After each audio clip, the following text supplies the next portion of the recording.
Hit TV. అసలు 2 తెలుగు రాష్ట్రాల్లో కూడా ప్రతి ఒక్కరి మాట వినిపించేది పొలిటికల్. ఎక్కడ జరుగుతున్నా అసలు ఎవరు గెలుస్తారు అనే ఒక ఉత్సుకత ప్రారంభమైపోయింది. సో, దీని గురించి మనకి ప్రత్యేకంగా చెప్పడానికి, మరిన్ని విషయాలు చెప్పడానికి మనతో పాటు ఉన్నారు సీనియర్ జర్నలిస్ట్ ఈశ్వర్ రెడ్డి గారు. నమస్కారం సార్. నమస్తే అండి. ఎలా నమస్తే. ఉన్నారు? అంత బాగానేండి. మీరెలా ఉన్నారు? చాలా బాగున్నాం. సరే సార్ అయితే చెప్పండి, అసలు లోక్‌సభ ఎన్నికల గురించి అసలు మన తెలుగు రాష్ట్రాల్లో ఏం జరుగుతుంది? ఇప్పుడు వెరీ షార్ట్‌లీ అంటే ఒక 3 మంత్స్‌లోనే మనం లోక్‌సభ ఎన్నికలకు పోతాం దేశవ్యాప్తంగా. అవును. అండ్ ఆంధ్రప్రదేశ్‌లో అసెంబ్లీ ఎలక్షన్స్ కూడా ఉన్నాయి. తెలంగాణలో అయితే ఎలక్షన్స్ కంప్లీట్ అయిపోయినాయి. కొత్త గవర్నమెంట్ ఫార్మ్ అయిపోయింది. అవును. సో, ఇప్పుడు అందరి దృష్టి ఏందంటే లోక్‌సభ ఎన్నికలపైనే ఉంది.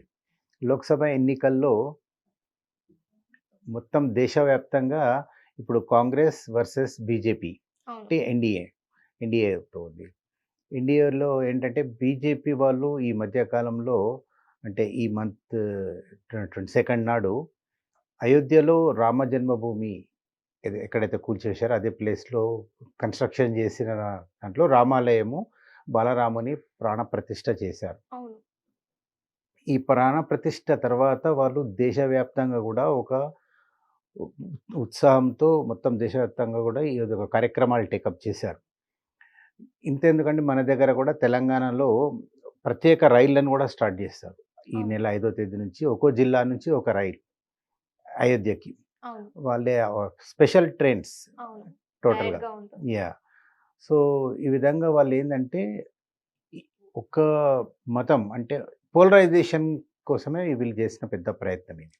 అంటే ఎ కేవలం పార్టీ లభ్యం కోసమే చేశారంటారా? అదే మరి. అంటే హిందువుల పోలరైజేషన్ అనేది ఇక్కడ జరుగుతుంది రామాలయంతో.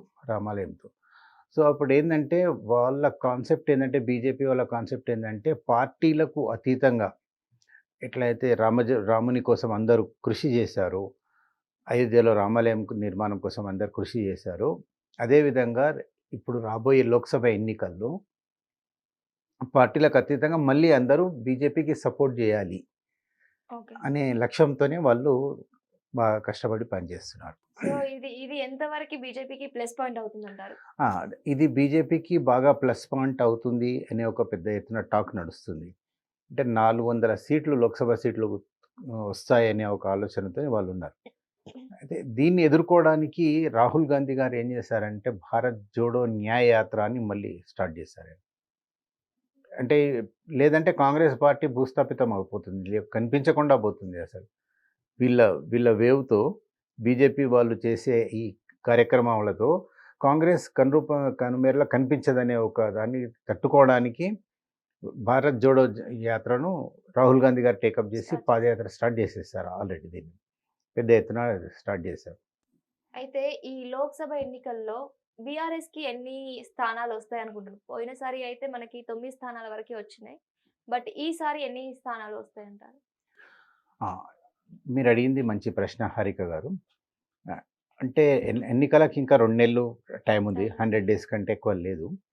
సో, ఈ సమయంలో ఏందంటే బీఆర్ఎస్ వాళ్ళు కష్టపడి బాగా ఇప్పటి నుంచే కాన్స్టిట్యుయెన్సీ వైస్ మీటింగ్స్ పెట్టేసి మ మీటింగ్స్ పెట్టుకున్నారు. ఎందుకు పెట్టారు మీటింగ్స్ అంటే ఇక్కడ కాంగ్రెస్ వేవ్ అనేది క్లియర్‌గా కనిపిస్తున్నది మనకు. అవును. మొన్నటి ఎన్నికల్లో అసలు కాంగ్రెస్ వర్సెస్ బీఆర్ఎస్ ఉన్నప్పటికీ బీఆర్ఎస్సే మళ్ళీ మూడోసారి కూడా అధికారంలోకి వస్తదని చెప్పి అందరూ అంచనా వేశారు. దాన్ని తలదన్నే విధంగా కాంగ్రెస్ పార్టీ అధికారంలోకి వచ్చింది కదా! అవును. అయితే ఆ కాంగ్రెస్ అధికారంలోకి వచ్చిన తర్వాత వాళ్ళు 6 గ్యారంటీలను అమలు చేస్తామని చెప్పి అష్యూరెన్స్ ఇచ్చారు. అది కుదురుతుందా అండి అసలు? కుదురుతుంది. దాంట్లో భాగంగానే ఇప్పుడైతే 2 అమలు చేస్తున్నారు. మీరన్నట్లు కుదురుతుందా? మరి 6 గ్యారంటీలు అమలు చేస్తారా? అంటే వాళ్ళేమని చెప్తున్నారంటే రూలింగ్ పార్టీ వాళ్ళేమని చెప్తున్నారంటే 100 రోజుల్లో మేము 6 గ్యారంటీలను అమలు చేస్తాం అంటున్నారు. ఓకే. అంటే ఈ లోక్సభ ఎన్నికల లోపే ఖచ్చితంగా ఈ 6 గ్యారంటీలు అమలు చేసి చూపించాలి వాళ్ళు. ఓకే. చూపిస్తేనే వన్ సైడ్ ఓట్లు పడతాయి వాళ్ళకి. కాంగ్రెస్ పార్టీకి. ఫర్ ఎగ్జాంపుల్ ఇప్పుడు మహిళలకందరికి కూడా ఉచితంగా బస్సులో ప్రయాణం చేస్తామని చెప్పారు. దాని మీద అవును. ఫైల్ సంతకం పెట్టారు. అది క్లియర్ అయిపోయింది. అవును. ఇప్పుడు మహిళలందరూ కూడా ఉచితంగా ప్రయాణిస్తున్నారు. ఎక్కడి నుంచి ఎక్కడికైనా గానీ వాళ్ళు ఫ్రీగా బస్సులో ప్రయాణం చేస్తున్నారు. అవును. ఈ 6 గ్యారంటీలు అదొక అది. సో, అది అమలు చేస్తున్నట్లే కదా! మిగతావి కూడా అమలు చేసి చూపించినట్లయితేనే ఓట్లు పడతాయి. చూపించలేదనుకోండి, వీళ్ళు కూడా ఓన్లీ ఎన్నికల కోసమే మాటలిచ్చారు, మాటలకి. హామీలిచ్చారు కానీ వీళ్ళు ఫెయిల్ అయ్యారని చెప్పి అంటారు. ఈ ఇందులో భాగంగానే చూడండి మీరు కేటీఆర్ గారు అప్పుడే క్రిటిసిజం మొదలుపెట్టారు. స్టార్ట్ వీళ్ళు చేశారు. ఇచ్చిన హామీలు ఏవి కూడా నిలబెట్టుకోలేదు. పవర్ కట్ అవుతున్నది అని చెప్పి కూడా అన్నారు. వక్ మీరు గమనించారు లాస్ట్ 10 ఇయర్స్‌లో మనకి ఎప్పుడు కూడా పవర్ కట్ లేదు. అటు వ్యవసాయానికైనా గానీ, గృహ విద్యుత్‌కైనా గానీ అవును. పవర్ కట్ ఎప్పుడు లేదు. ఈ మధ్య కాలంలో పవర్ కట్ అవుతున్నది. కొన్ని ఏరియాస్‌లో 2 అవర్స్ అట్లా తీస్తున్నారు. అవును. సో, ఇదే విషయాన్ని కేటీఆర్ గారు పాయింట్ ఔట్ చేశారు. అంటే పవర్ కట్ అప్పుడే బిగిన్ అయిపోయింది. కాంగ్రెస్ అవును. అధికారంలోకి రాగానే మెల్లిగా మే స్టార్ట్ మా అయింది. మేము ఇప్పుడు ఇంకా మేమున్నప్పుడు ఎప్పుడు లేదు ఎక్కువైపోద్దేమో అనేసి. అని చెప్పేసి కేటీఆర్ గారు క్రిటిసైజ్ చేస్తే, వీళ్ళు అంటే రూలింగ్ పార్టీ వాళ్ళు ఎదురు దాడి చేస్తున్నారు. ఏమనంటే, మేము అధికారంలోకి వచ్చి ఇంకా 100 డేస్ కూడా కాలేదు. అప్పుడే మీరు క్రిటిసైజ్ చేస్తున్నారు అని చెప్పేసి అంటున్నారు. ఇక పొలిటికల్‌గా అయితే ఇది మామూలే. కానీ చూడాలి పవర్ ఇట్లాగే ఉంటుందంటే ఇప్పుడు వచ్చేది సమ్మర్ అండి. సమ్మర్ బిగిన్ అవుతున్నది. అవును. సో, ఈ సమ్మర్‌లో అందరికీ వినియోగం అనేది పెరుగుతుంది. అవును. గృహాల్లో కూడా వినియోగం అనేది కంపల్సరీ పెరుగుతుంది. ఫ్యాన్‌లే కాకుండా ఏసీలు ఇట్లాంటివన్నీ కూడా కంపల్సరీ అవును. యూజ్ చేయాల్సిందే. అటు వ్యవసాయానికి కూడా పవర్ చాలా ఇంపార్టెంట్. ఈ అవును ఈ సార్. టైంలో మరి వాళ్ళు ఇచ్చిన హామీని నిలబెట్టుకుంటే మీరన్నట్లు లోక్సభ ఎన్నికల్లో ప్రజలందరూ కూడా 100% వీళ్ళకు సపోర్ట్ చేస్తారు. పాజిటివ్‌గా ఓట్లేస్తారు. ఓకే. మన తెలంగాణలో 17 లోక్సభ సీట్స్ ఉన్నాయి. 17 లోక్సభ సీట్‌లో హైదరాబాద్ పార్లమెంట్ అయితే ఎట్లాగో ఎంఐఎంకే వరుసగా వస్తున్నది కాబట్టి హైదరాబాద్ ఎంఐఎం సీట్ మినహాయిస్తే రిమైనింగ్ 16లో ఖచ్చితంగా 14 లోక్సభ సీట్లైనా సాధించాలి అని కాంగ్రెస్ వాళ్ళు ఒక లక్ష్యంతో ఉన్నారు. ఇదే సమయంలో టీఆర్ఎస్ వాళ్ళు కూడా ఏందంటే, అంటే ఇప్పుడు బీఆర్ఎస్‌గా మారింది కదా! బీఆర్ఎస్ వాళ్ళేందంటే, మనం అట్‌లీస్ట్ 50% సీట్స్ అయినా సాధించగలిగితే, మన క్యాడర్‌లో మళ్ళీ అంటే వాళ్ళలో నిరాశ లేకుండా, అయ్యో! మళ్ళీ మనం నెక్స్ట్ వచ్చే ఎలక్షన్స్‌లో 5 ఇయర్స్‌లో అసెంబ్లీ ఎలక్షన్స్ వరకు మన పార్టీ స్ట్రెంథెన్ అవుతుంది. మళ్ళీ మనమే అధికారంలోకి వస్తుందనే ఒక నమ్మకం కలుగుతుందని బీఆర్ఎస్ వాళ్ళు ఇప్పటి నుంచే గ్రూప్ మీటింగ్స్ పెట్టుకుంటున్నారు. కాన్స్టిట్యూయెన్సీ వైస్ మీటింగ్ పెట్టుకుంటున్నారు. కార్యకర్తల్లో ఎవ్వరు కూడా అంటే ఈవెన్ కొంతమంది ఎమ్మెల్యేలు గానీ, మాజీ ఎమ్మెల్యేలు గానీ పార్టీ ఫిరాయించకుండా వాళ్ళని కాపాడుకునే దిశగా తీవ్రమైన చర్యలు టేకప్ చేశారు. ఇంకొక మాట చెప్తే ముగిస్తాను ఇది సబ్జెక్ట్‌లో. కేసీఆర్ గారికి ఆ మధ్య ఇంట్లో పడి పడి తుంటి దగ్గర అవును. క్రాక్ వచ్చింది కదా! బోన్‌లో. సో, ఆయన రికవర్ అయ్యారు కాబట్టి ఫిబ్రవరి 1 నుంచి మళ్ళీ ఆయన పార్టీ యాక్టివిటీస్‌లో పాల్గొంటారు. పాల్గొంటారు. చురుగ్గా పాల్గొంటారు అని చెప్పేసి వాళ్ళ నాయకులు కూడా చెప్తున్నారు. ఫిబ్రవరి 1 అంటే ఇంకా ఆల్మోస్ట్ ఇవాళ 30థ్ కాబట్టి 2 డేస్‌లో తెలుస్తుంది. యాక్టివ్‌గా పార్టిసిపేట్ చేస్తారు అని చెప్పి. ఎవరు అధైర్యపడాల్సిన అవసరం లేదని చెప్పి వాళ్ళ నాయకత్వం చెప్తున్నారు. సార్ ఇప్పుడు ఏంటి అంటే 2 క్వెషన్స్ అడుగుతాను ఒకటేసారి.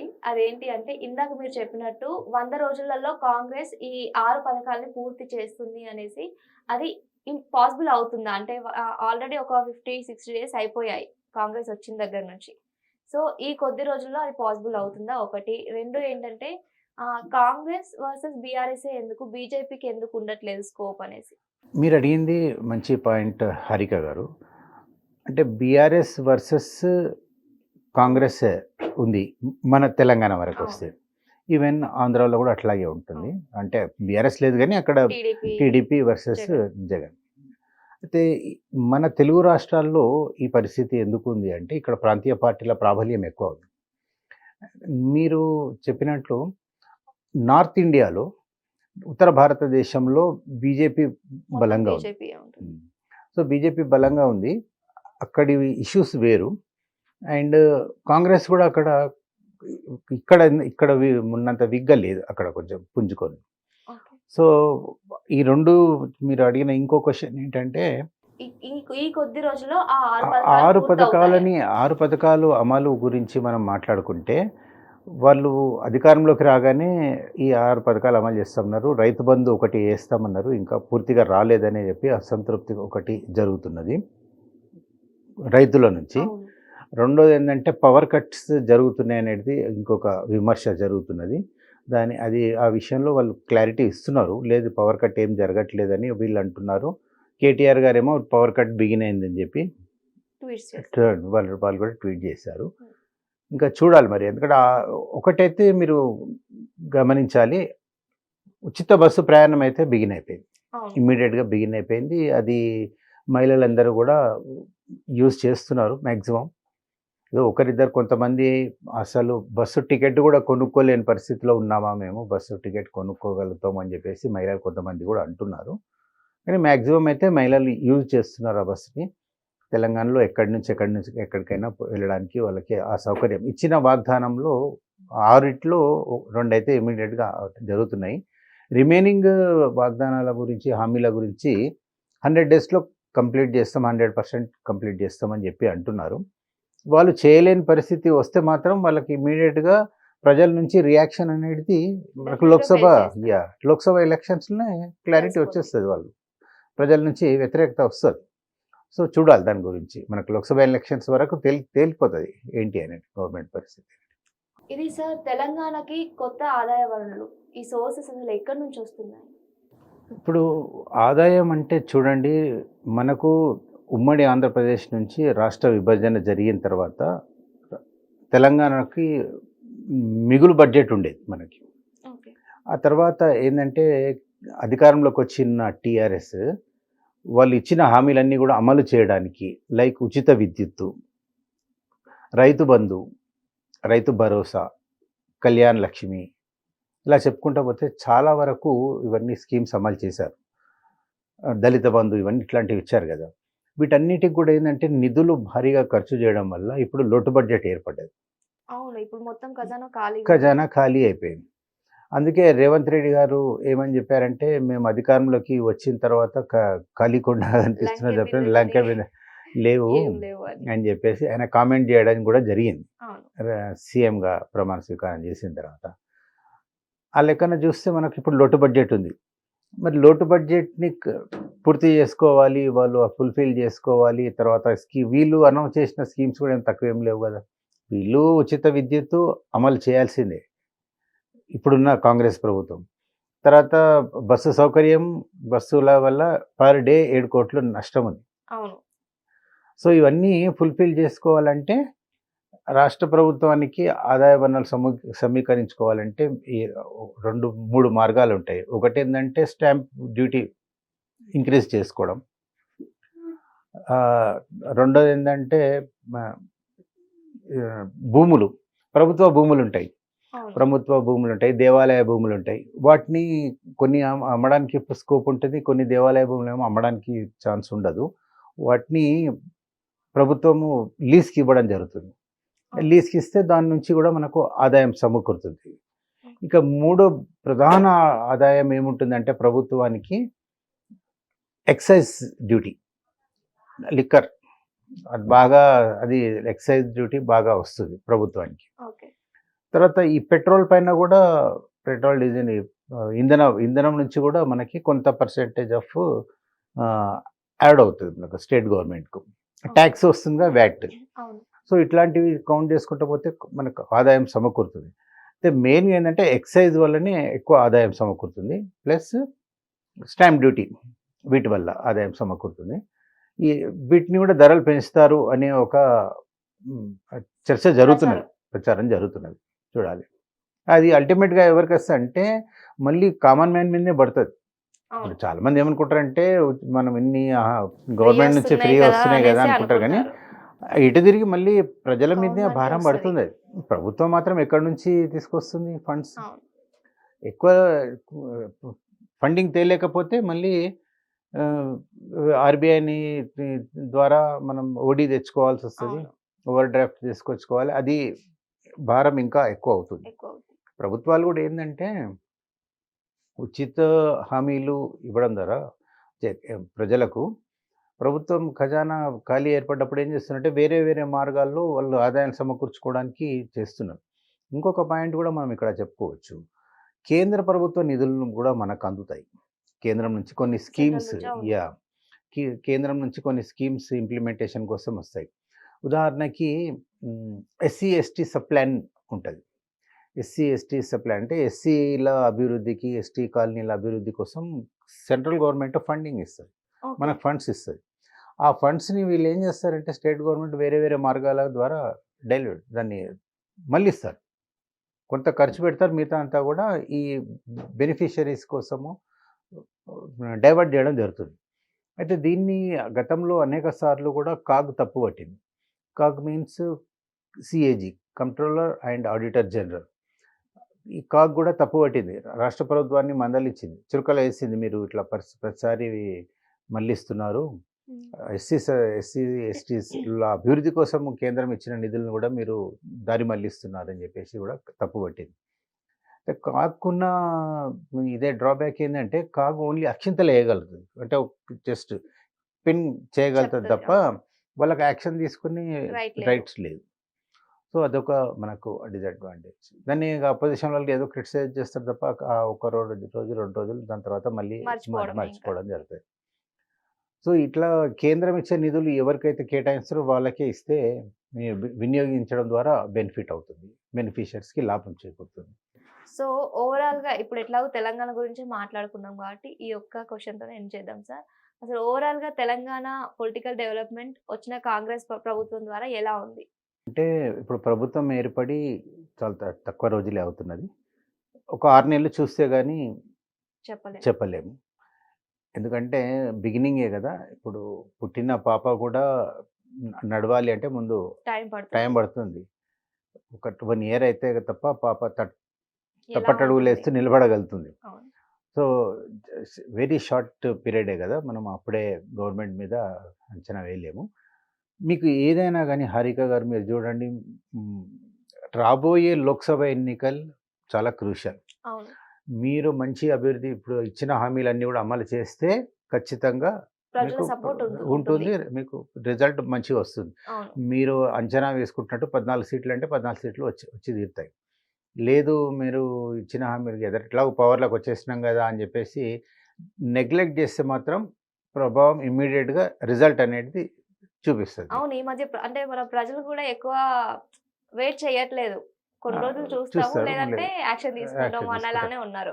వాళ్ళకి ఇప్పుడు ఇంకో ఎగ్జామ్ పాస్ కావాల్సి ఉంది కదా. ఇప్పుడు లోక్సభ ఎలక్షన్స్లో అవును. సోనియా గాంధీ గారికి మీరు అష్యూరెన్స్ ఇచ్చారు, మేము 16 సీట్లు గెలుస్తామని చెప్పి. 16 కాకపోయినా 14 సీట్లైనా రావాలి అంటే ఖచ్చితంగా ఇచ్చిన హామీలన్నీ కూడా నిలబెట్టుకుంటేనే బాగుంటుంది. సార్ ఇది షర్మిల వచ్చేసారు. సో ఆవిడ వల్ల ఏపీ రాజకీయాల్లో ఎలాంటి మార్పులు వస్తున్నాయి? హరిక గారు, ఇది షర్మిల గారు జగనన్న విడిచిన బాణాన్ని అని చెప్పుకొచ్చారు. తర్వాత తెలంగాణకు నేను కోడల్ని అని చెప్పారు. ఓకే. అవునా? మరి తెలంగాణకి నేను ఇక్కడ కోడల్ని అని చెప్పి పార్టీని స్థాపించి జగనన్న బాణాన్ని అని చెప్పేసి అన్నీ చెప్పి మీరు పాదయాత్ర చేసి ఇప్పుడు సడన్గా తెలంగాణ కోడల్ని అని చెప్పి మీరు మళ్ళీ ఆంధ్రప్రదేశ్ రాజకీయాల వైపు ఎందుకు వెళ్ళినట్టు కదా. ఓకే. ఎందుకు వెళ్ళారు అంటే దాంట్లో కూడా ఏదో కాన్స్పిరసీ ఉందనేది, కుట్ర జరిగింది అనేది ఇక్కడ ప్రధానంగా మనం చర్చ గమనించొచ్చు. జరుగుతున్నది. అవును. మేధావులంతా కూడా అదే అంటున్నారు. జగన్ గారి 5 ఇయర్స్ పాలనలో కొంత వ్యతిరేకత ఉంది. ఆ 5 ఇయర్స్ పాలన పైన కొంత నెగటివ్ వచ్చింది కాబట్టి ఆ నెగటివ్ ఓట్ను కాస్త ఈమె అపోజిషన్కు దక్కకుండా, అంటే ప్రధాన ప్రతిపక్షమైన తెలుగుదేశం పార్టీకి మిత్రపక్షంగా ఉన్న జనసేనకు అండ్ ఇంకో వీటన్నిటికీ మిత్రపక్షమైన దక్కకుండా. బీజేపీకి దక్కకుండా ఆ నెగటివ్ ఓట్నే ఈమె క్యాష్ చేసుకున్నారు. చీల్చడానికి వెళ్ళారు అనేది ఒక అపవాదు ఉంది, లేకపోతే చర్చ జరుగుతున్నది అనేది ఒక యాంగిల్. ఓకే. కానీ వీళ్ళు ఏమంటున్నారు, కాంగ్రెస్ పార్టీ వాళ్ళు ఏమంటున్నారంటే వాళ్ళ ఓట్లు చీల్చడం కాదు, మేమే ఇప్పుడు ఆమె అన్నతో కొట్లాడి బయటకు వచ్చింది కాబట్టి మేమే అధికారంలోకి రావాలి. సోనియా గాంధీ గారి ఆలోచన ఏంటంటే కర్ణాటక నుంచి బిగిన్ అయిందండి వీళ్ళ ఉచిత హామీలు. అవును. అక్కడ 5 గ్యారంటీలు, మన దగ్గర 6 గ్యారంటీలు అలా ఇచ్చుకుంటూ వస్తూనే కదా వచ్చారు. అవును. సో దక్షిణ భారతదేశం వైపు సోనియా గాంధీ గారు దృష్టి పెట్టారు. కర్ణాటకలో అధికారంలోకి వచ్చిన తర్వాత వెంటనే తెలంగాణలో అధికారంలోకి వచ్చాం కాబట్టి ఇప్పుడు నెక్స్ట్ స్టేజ్ మాది ఆంధ్రాలో అధికారంలోకి రావాలనేది మా కాన్సెప్ట్ తప్ప జగన్ గారికి మేలు చేయడానికి మేమెందుకు షర్మిల గారిని దించుతాం. షర్మిల గారు నాకు ఇద్దరి మధ్య వైరుధ్యం ఉంది కాబట్టి మేము షర్మిల గారి ద్వారా, ఆమె వైఎస్ రాజశేఖర రెడ్డి గారి డాటర్ కాబట్టి ఆమెకు ఇంపార్టెన్స్ ఉంటుంది అనేది ఒక యాంగిల్. అవును. తర్వాత ఓట్లు స్ప్లిట్ అవుతాయా అంటే అక్కడ నెగటివ్ ఓటు స్ప్లిట్ కాదు, మేము టోటల్గా అధికారంలోకి రావాలనే ఉద్దేశంతోనే ఉన్నాం. మీరు ఎన్నికల నాటికి చూడండి, ఇక్కడ 6 గ్యారెంటీలు కర్ణాటకలో 5 గ్యారంటీలు, తెలంగాణలో 6 గ్యారంటీలు, రేపు ఆంధ్రప్రదేశ్‌లో 7 గ్యారంటీలు. 7 7 గ్యారంటీలు అమలు అమలు చేస్తదని చెప్పి అష్యూరెన్స్ ఇవ్వడం ద్వారా మళ్ళీ మేము అధికారంలోకి రావాలనేది మా తపన. అంటే ఉచిత బస్సు ప్రయాణము అక్కడ ఆంధ్రప్రదేశ్‌లో కూడా అమలు చేయాలనే ఒకటి ఆలోచన ఉన్నది వీళ్ళకు. అంటే హామీ ఇవ్వాలని. అవును. హైదరాబాద్‌లో ఎవరైనా బస్సు ఎక్కితే అప్ టు శ్రీకాకుళం వరకు ఉచితంగా బస్సులో ప్రయాణం చేసే విధంగా మేము అట్లాంటి సౌకర్యం కల్పిస్తాం అధికారంలోకి వస్తే అని చెప్పి అష్యూరెన్స్ ఇవ్వాలని కూడా ఆలోచన చేస్తున్నారు అంటే కాంగ్రెస్ పార్టీ. తెలంగాణ, ఆంధ్ర అవుతుంది కదా అప్పుడు అది. అంటే ఇక్కడి నుంచి తెలంగాణ బార్డర్ మనకు కోదాడ దాటిన తర్వాత ఆగిపోతారు. వరకే బార్డర్ వరకే ఉంటుంది. ఉన్నది కదా ఇప్పుడు. అవును. అంటే దాన్ని ఎక్స్టెండ్ చేయండి. అక్కడ దిగంగానే మీరు మళ్ళీ ఆంధ్రప్రదేశ్‌లోకి ఆ బస్ అక్కడ బస్సు ఎక్కారనుకోండి, అక్కడ కూడా ఫ్రీ ట్రావెల్. అది అంటే తెలంగాణ వాళ్ళకా? ఆంధ్ర వాళ్ళకా? అందరికీ. అందరికి. అంటే అంటే ఆంధ్రప్రదేశ్ నుంచి వచ్చేవాళ్ళకి. ఇప్పుడు ఓకే. బార్డర్ వరకు దిగిపోతారండి వీళ్ళు. ఓకే. బార్డర్ దిగంగానే వాళ్ళకి ఫ్రీ వాళ్ళు అవుతుంది. మళ్ళీ అక్కడి నుంచి కూడా ట్రావెల్ అవుతుంది. అంటే వాళ్ళు హైదరాబాద్‌లో గానీ ఇంకెక్కడైనా గానీ 2 తెలుగు రాష్ట్రాల్లో కూడా తిరిగే విధంగా వెళ్ళడానికి ఉపయోగపడే విధంగా మేము ప్లానింగ్ చేస్తున్నామని చెప్పేసి వాళ్ళు ఓకే. ఆలోచన. రకరకాల ఇప్పుడు ఆలోచనలు మనకి ఉంది మాత్రం తెలంగాణ వరకే, తెలంగాణ బార్డర్ వరకే. ఉన్నది. అయితే ఇక్కడ తెలంగాణ సెటిలర్స్ ఎవరైతే ఉన్నారో, తెలంగాణ సెటిలర్స్ చాలామంది ఇప్పుడు మీరు సంక్రాంతి అప్పుడు చూస్తారు కదండీ! మొత్తం సిటీ రోడ్లన్నీ మొత్తం ఖాళీ ఖాళీ అయిపోతాయి. అయిపోతుంది. మొత్తం దాదాపు ఖాళీ అవును. అయితాయి. మీకు గే అక్కడ ఏమంటాం వాటిని టోల్ గేట్స్ దగ్గర. అవును. టోల్ గేట్స్ దగ్గర చూడండి ఎంత పెద్ద పెద్ద భారీ అవును. క్యూలు అయితే అవును. అవుతాయి మనం కదా! చూసేసాం కదా అది అంటే మొత్తం ఇప్పుడు వీడియోస్. ఇక్కడ అవును. హైదరాబాద్‌లో ఉండే సెటిలర్ బార్డర్ వరకు వెళ్ళగలిగాడు అనుకోండి. అక్కడి నుంచి మళ్ళీ వాళ్ళు ఇమ్మీడియేట్‌గా ఆంధ్రప్రదేశ్‌లో కూడా ట్రావెల్ చేసే విధంగా అవును. మనకు ఆ సౌకర్యం కల్పించాలనే ఆలోచనతోని ఇట్లా ఉన్నారు. ఇట్లాంటి హామీలు ఏవైనా ఇస్తారండి అధికారంలోకి రావడానికి. మీరు తమిళనాడులో చూడండి. తమిళనాడులో గతంలో గూడా డీఎంకే వాళ్ళు అధికారంలోకి రావడానికి ఉచితంగానే టీవీలు ఇస్తామని చెప్పారు. కలర్ టీవీలు ఇస్తాం. అంటే అధికారంలోకి రావడానికి ఎన్నైనా అష్యూరెన్సెస్ చెప్తారు. ఇవ్వడం అనేది కరెక్ట్ కాదు. కాదు. మనం కానీ ఇక ఆ తప్పట్లేదు. బర్డెన్ వాళ్ళకి అంతా కూడా అధికార మళ్ళీ ఆ! మామూలు ప్రజల పైన పడుతుంది అనేసి. పడుతుంది. ఇంకా అధికారంలోకి రావడానికి పొలిటికల్ పార్టీస్ ఇలా అష్యూరెన్సెస్ ఇస్తూ పోతే ఫ్యూచర్‌లో చాలా కష్టమే కష్టమైపోతుంది. అవుతుంది. షర్మిల కామెంట్స్ వల్ల జగన్‌కు ఏమైనా నష్టం జరుగుతుందా సార్? అదే జగన్ గారు కూడా అదే అంటున్నారు. మీరేంటి మా ఇద్దరి మధ్య పంచాయతీ పెడుతున్నారు. మా ఇద్దరి మధ్య పోట్లాట పెడుతున్నారు. మా ఒకే రక్తంతో ఉన్నవాళ్ళం మేము. కన కన్ సొంత అన్న అన్న అన్న చెల్లెలం చెల్లెళ్ళము. అక్కడ. మా ఇద్దరి మధ్య మీరు గొడవ పెడుతున్నారు. అంటే రాజకీయాలు ఏ విధంగా దిగజారాయి అని చెప్పి జగన్ గారి కామెంట్. షర్మిల గారేందంటే మేము అన్నతో రక్త సంబంధం అనేది కొనసాగుతుంది. అది వేరు. రక్త సంబంధం వేరు, రాజకీయం వేరు.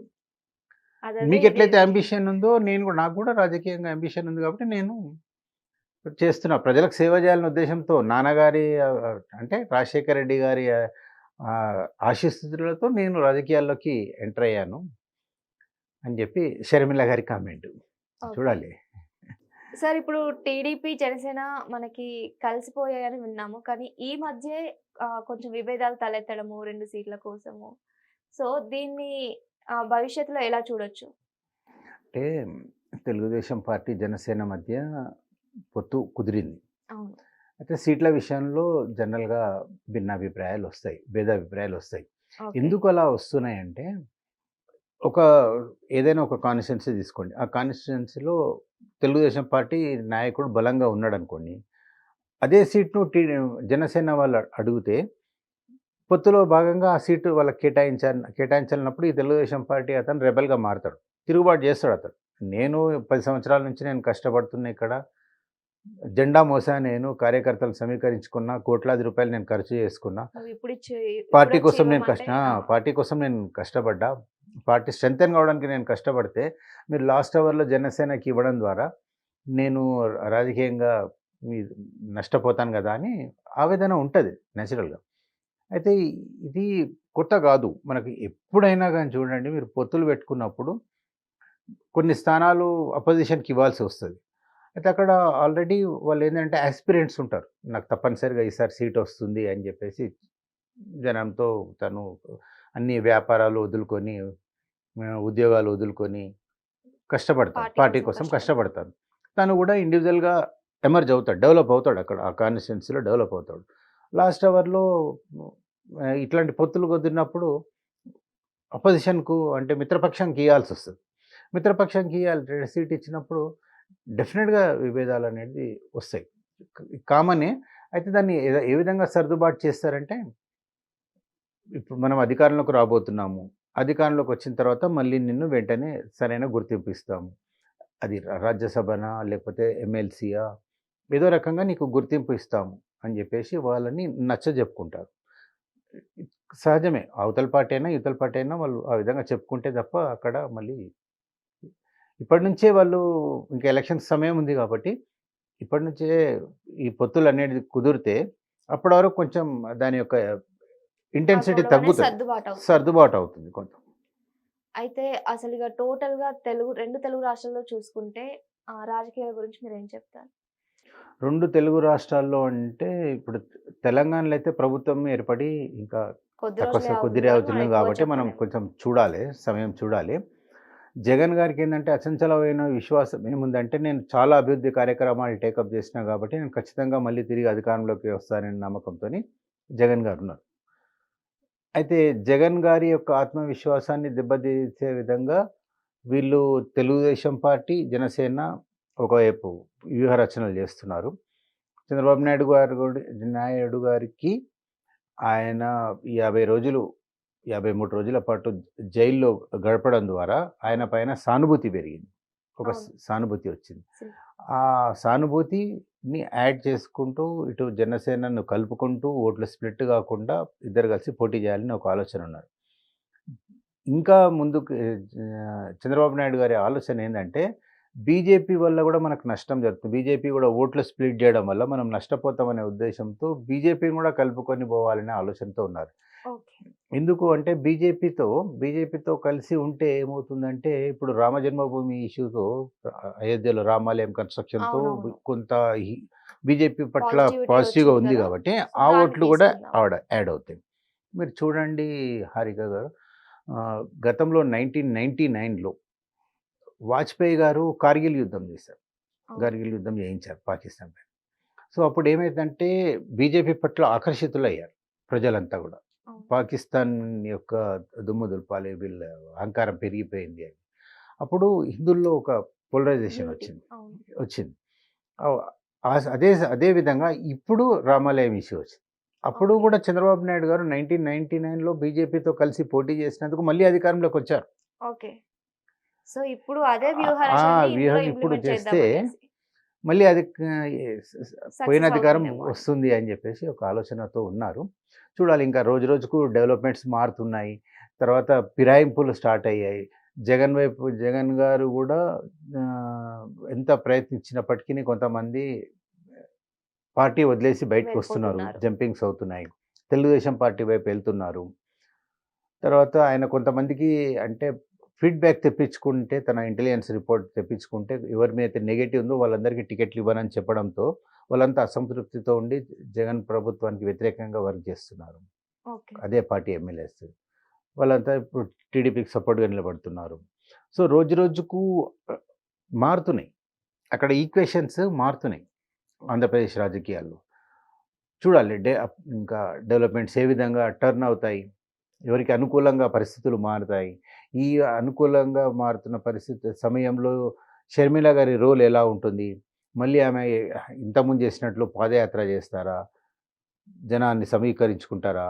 పార్టీని వదిలేసి రాష్ట్ర విభజన తర్వాత కాంగ్రెస్ పార్టీ దాదాపు అక్కడ క్లోజ్ అయింది. చాప్టర్ క్లోజ్ అయింది. అవును. భూస్థాపితం అయిపోయింది. చాలామంది పార్టీ సీనియర్ నాయకులు లైక్ బొత్స సత్యనారాయణ లాంటి వాళ్ళు గూడా పార్టీ వదిలేసేసి వైఎస్ఆర్ కాంగ్రెస్ పార్టీలో చేరారు.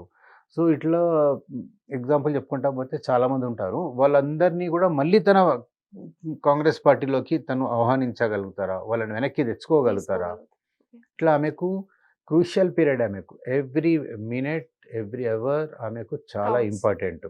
ఇప్పుడు సో, ఇంత ఆమె తక్కువ సమయంలో వాళ్ళని ఒంటరిగా తీసుకొస్తున్నారు. మహిళగా ఉండి ఇంతమందిని సమీకరించుకోవాలి. పోయిన వాళ్ళందరినీ వెనక్కి పిలిపించుకోవాలి. ఇంకోవైపు ప్రచారంని ముందుకు తీసుకెళ్ళాలి. ఇటు జగన్ పార్టీ, ఇటు చంద్రబాబు నాయుడు గారి పార్టీ. సో, ఇట్లా రెండిటిని ఎదుర్కొని వాళ్ళ ఆమె ముందుకు సాగాలి. పెద్ద కత్తి మీద సాము లాంటిగా ఉంది ఆమెకు పరిస్థితి. మొత్తానికైతే ఇప్పుడొచ్చే ఎన్నికలు చాలా ఇంట్రెస్టింగ్ చాలా ఉంటాయని ఇంట్రెస్టింగ్ చెప్పొచ్చు. ఉంటాయి. ఎందుకంటే ప్రతి ఒక్కరు కూడా యెస్. ఒక యెస్. బోత్. వాళ్ళ లెవెల్‌లో చేస్తున్నారు. అవునండి. అవును. ఇప్పుడు మన టాపిక్ ఈ పాలిటిక్స్ కొంచెం పక్కన పెడితే సార్, ఇప్పుడు నడుస్తున్న ఇంకొక ట్రెండింగ్ న్యూస్ ఏంటి అంటే డ్రగ్స్. యెస్ అండి. డ్రగ్స్ మనకి దొరుకుతున్నాయి. మొన్నే ఒక చోట ఒక మహిళ దగ్గర 4 గ్రామ్స్ ఆఫ్ ఒక కొకైన్ కోకైన్. దొరికింది. సో, దీని గురించి మీరేం చెప్తారు? చూడండి హారిక గారు, ఇది చాలా బాధాకరమైన అంశం ఏంటంటే, డ్రగ్స్ వాడకం అనేది పెరుగుతున్నది రోజు రోజుకు. అవును. యూత్‌లో ఎక్కువగా ఇది ఆందోళన కలిగిస్తున్నది. ఎక్కువగా ఇంజినీరింగ్ కాలేజ్ స్టూడెంట్స్, తర్వాత డిగ్రీ స్టూడెంట్స్ వీళ్ళే ఎక్కువగా దీన్ని అలవాటు పడుతున్నారు. సినీ ఫీల్డ్‌కి సంబంధించిన వాళ్ళు ముఖ్యులు గూడా దీంట్లో ఇన్వాల్వ్ అయితున్నారు. ఇవన్నీ గూడా మనకు ఎవ్రీడే చూస్తున్నాం వార్తలు. ఎంతమందిని పట్టుకున్నా గానీ ఏదో ఒక రకంగా తీసుకొస్తున్నారు. డ్రగ్స్‌కి అలవాటు చేయాలనే ఉద్దేశ్యంతో మీరు చూసారు, నిన్న చాక్లెట్స్ రూపంలో గూడా డ్రగ్స్ అవును. తీసుకొస్తున్నారు. అంటే ఆ చాక్లెట్‌ని అంటే వాళ్ళు అమ్మడానికి కూడా ఈజీ అవుతుంది. వాళ్ళు ఖరీదు చేసుకోవడానికి అవును. కూడా ఈజీ అవుతుంది. కానీ దానివల్ల వాళ్ళ జీవితాలు ఎంతగా మారిపోతాయి, ఎంతగా నరకంలో పడతారు వాళ్ళు అనేది వాళ్ళు ఆలోచించడం లేదు. యూత్ చాలా దీని పైన ఎఫెక్ట్ పడుతున్నది. దీనిపైన ఇమ్మీడియేట్‌గా ప్రభుత్వము యాక్షన్ తీసుకుంటున్నది కానీ ఇంకా కంట్రోల్ చేయాల్సి ఉంది. దిగుమతి కాకుండా కంట్రోల్ చేయాల్సి ఉంది. అయితే మనము హిట్ టీవీ ద్వారా రాష్ట్ర ప్రభుత్వానికి మనం ఒక సూచన చేద్దాం. ఏమిటంటే, మీరు డ్రగ్స్ వాడకం ద్వారా యూత్ వాళ్ళ జీవితాలు ఎలాగ నరకంలో పడతాయనేది తెలుసుకునేందుకు, వాళ్ళలో ఒక అవగాహన పెంచేందుకు, వాళ్ళని చైతన్యపరిచేందుకు ప్రభుత్వం చిన్న చిన్న స్లైడ్స్, చిన్న చిన్న స్టోరీస్ చేసి వివిధ ఛానల్స్ ద్వారా ప్రసారం చేస్తే బాగుంటుంది. కొన్ని సీరియల్స్ ద్వారా అట్లా ఏదైనా తీసుకొచ్చి వాళ్ళ ప్రజల్ని, అంటే ఎలక్ట్రానిక్ మీడియా ప్రభావం చాలా ఉంటుంది కాబట్టి ఎలక్ట్రానిక్ మీడియా ద్వారానే ప్రజలకి ఎక్కువ ప్రచారం చేయడం ద్వారా యూత్‌ని ఎడ్యుకేట్ చేయాలనేది నా ఉద్దేశ్యం. సూపర్. పేపర్స్‌లో యాడ్స్ ఇవ్వడం ద్వారా ఇ చాలా వాటిని వాళ్ళని ఎడ్యుకేట్ చేయాలి వాళ్ళు. అవును. అంటే ఇక్కడ కనిపించినా గానీ వాళ్ళు వాడకూడదు.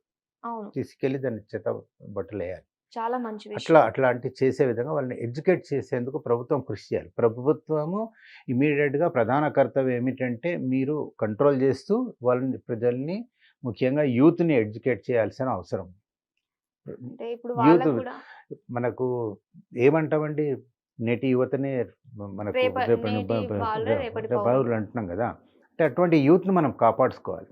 దేశం అభివృద్ధి చెందాలంటే యూత్ యొక్క ఇంపార్టెన్స్ చాలా ఉంది. సో, అటువంటి యూత్ చెడు మార్గంలో వెళ్ళకుండా కాపాడుకోవాల్సిన బాధ్యత అందరి మీద ఉంది. తల్లిదండ్రుల మీద ఉంది. తల్లిదండ్రులు కూడా వాళ్ళ పిల్లల్ని ఒక కంట కనిపెడుతుండాలి. వాళ్ళు వెళ్ళి వచ్చేవాళ్ళు వాళ్ళ ఫ్రెండ్స్ సర్కిల్‌ని కూడా గమనిస్తూ ఉండాలి. ఇదొకటి.